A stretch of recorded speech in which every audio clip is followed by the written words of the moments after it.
All right, first up we have Notorious B.I.G's Ready to Die LP. And actually, when we had A-Track on the show, he picked a song off this and picked Unbelievable. But your track here is Everyday Struggle. Everyday Struggle. Okay. Yeah.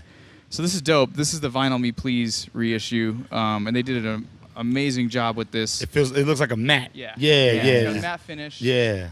Hologram. Yeah, the highlights on the letters. Is the vinyl itself. Oh boy, here we go. Here we go. No, You need some help? I got my luggage. You need some help? You want to touch that? Ooh! Little splatter. Yep. You got a splatter.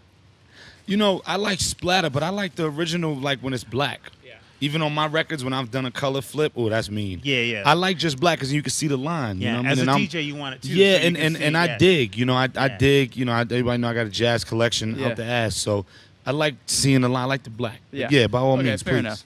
So yeah, Everyday Struggle. Let's hear this record. And you actually grew up in the same neighborhood. That's what I was getting to off camera. That's what I was alluding to. Yeah. All right, so let's hear it. Tell us about it. Tell me about this, and tell me. I thought we were just gonna listen. We can do both. Yeah. So, growing up a block away from Biggie, literally a block, right? Yeah. Like, my crib was 133 St. James. His was 226 St. James, and you can Google that and whatever.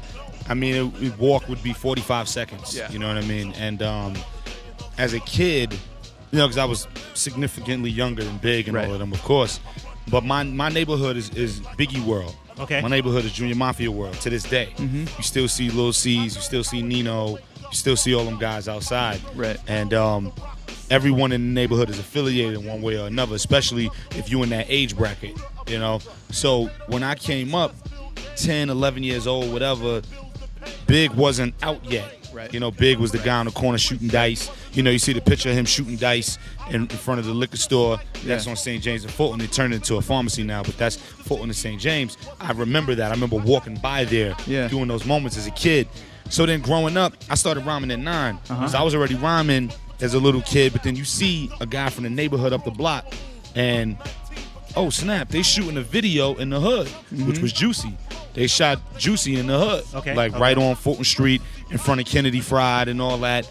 And they changed it to Crown Fried now, but in front of Kennedy Fried and everything, and across the street with a barbershop. You saw all that going on. You're like, wait a minute, what's going on over there? As a little 11-year-old kid at that point. And then when this came out, that entire album is about my neighborhood. Yeah. You know what I mean? That's the significance of it. You see the hat I got on, like that. Every record on there represents my neighborhood. So, like, okay, every song on this album is incredible. Yeah, absolutely. Okay, so why did you pick this song? What about this song made you go? It hits the hardest. Okay. Yeah, I love the beat. I love the sample. Yeah. Like, I love the sample. If I'm not mistaken, the dudes who did it, one of the Blues Brothers, I think, did that beat. One of them is my man Shot Stimuli's brother. Okay. So shout out to Shot Stimuli, a dope rapper if you know lyricism on the scene. His older brother was part of the beat. Just my favorite record on the album. I love the whole album. I know it by heart. But that record, man, just what he was saying, the storytelling, the lyricism. You know, when you look at what I do as an MC, of course, being a storyteller is checklist 1 or 1A. Yes. It's lyricism and storytelling, right? And they're interchangeable as far as the importance level for me. And a lot of that came from listening to guys like this. Not murdered in a town I never heard of. I see this name Alberta over nickel plated burner. And you just see the whole thing.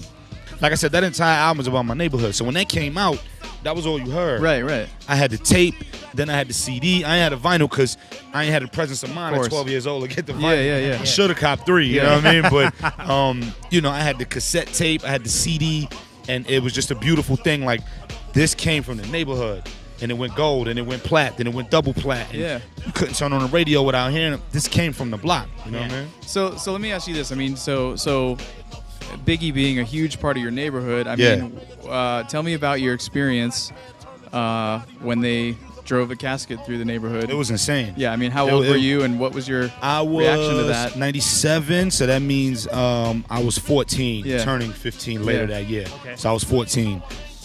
It was insane. The day hurt so much. And for me as a kid, I remember hearing on the radio that it went down. I remember Sunday morning turning on Hot 97 like I did every day, and it was just somber tone. You know, there was no there was no music bed in the background during the talking. When I turned on the radio, it just was discussion. Right. And I'm like, what's going on? I didn't hear what was happening yet. And then when they said it, I was like, what? Yeah. And it hit, but it didn't hit. But it really hit on the Casket day. Right. Like, I bawled, man. Like, Yeah, and we're not related. You know, he's a guy from up the block. Yeah. But I bawled. I bawled like if it was, you know, a brother or uncle or father. Like, I bawled, man. I remember just running in the crib and, like, looking in the mirror and just streaming. You know what I mean? But, yeah, you know, like I said, you know, that it hit, but it didn't. It was just shock at first. Like, oh, snap. But then the day of the funeral and driving the casket through the neighborhood. But it was dope at the same time because, you know, you heard, Yeah. So they played Hypnotized 100 times. And it just kept, you know, so it lifted it up. But it was wild, man. It was a wild thing, you know? That's amazing. That's incredible to you know, it was probably an incredible experience to be a part of such a historic The thing about moment. that, because the thing about Big being from the neighborhood, I was already rapping. Right. But that was all the inspiration I need. Like, I Right. started rhyming when I was 9. Right. Big came out when I was like 11, 12. So I already had a couple years in, quote unquote. Yeah. But that was all the inspiration. Because Yeah. it was like, yo, this guy's from up the block.